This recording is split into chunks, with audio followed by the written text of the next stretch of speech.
뉴스1 김진희 기자. 정영애 여성가족부 장관이 최근 정치권 일각에서 제기된 여가부 퇴직론에 대해 여전히 우리 사회에 필요하고 여가부가 할 일이 아직 많다고 일축했다. 정 장관은 지난 11일 NLT 뉴스1 NGT과의 인터뷰에서 경제협력개발기구 국가 중 우리나라는 성평등 관련 지표가 거의 중하위권이고 제일 안 좋은 위치에 있는 것도 많다며 이같이 말했다. 정 장관은 학교 가정 밖 청소년, 한부모, 다문화 등 이 사회에서 포용하고 같이 가야 할 집단들에 대한 업무를 굉장히 중요하게 하고 있다며 우리 사회의 공정성, 평등을 추구하기 위해 다양한 차별을 없애기 위한 노력도 필요하지만 경쟁에서 뒤처진 사람들, 경쟁에 참여하지 못한 사람들을 우리 사회 구성원으로 포함해 잘 보듬고 가야 한다고 말했다. 이어 여가부 정책이 많은 부처와 관련돼 있다면서도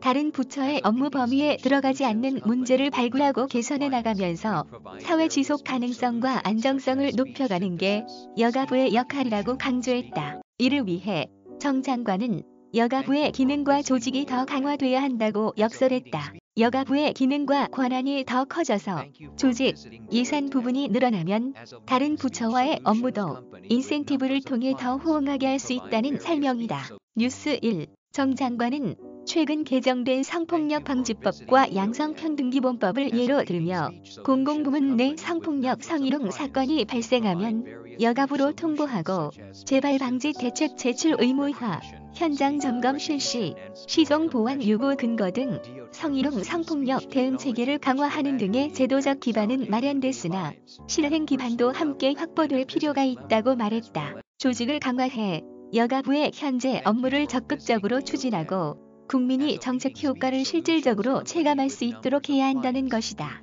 정 장관은 성별 인식 격차에 대한 우려, 인신매매와 스토킹 등 폭력 유형 다양화, 코로나19에 따른 여성 고용 위기에 대한 대응, 1인 가구 증가로 인한 가족 형태 변화, 다양한 돌봄 수요와 증가 등 새롭게 변화하는 환경에 대비해 정책적 기능과 역할을 강화해야 한다고도 했다. 그러면서 여가부는 앞으로도 사회 구성원 모두가 존중받고 사회 발전의 성과를 함께 나눌 수 있는 지속 가능한 포용사회 실현을 위해 노력할 계획이라며 성평등 가치 확산을 위해 여가부의 고유 업무 수행은 물론 성평등 정책의 확산을 통해 각 부처의 정책과 사업에 성인 지적 관점이 반영될 수 있도록 하겠다고 다짐했다. 부총리급으로 여가부를 격상해야 한다는 일각의 주장에 대해서는 조직과 기능 강화 없이 위상만 높아지는 건 사실을 왜곡하는 것일 수도 있다며 부총리급이 되고 안 되고의 문제가 아니라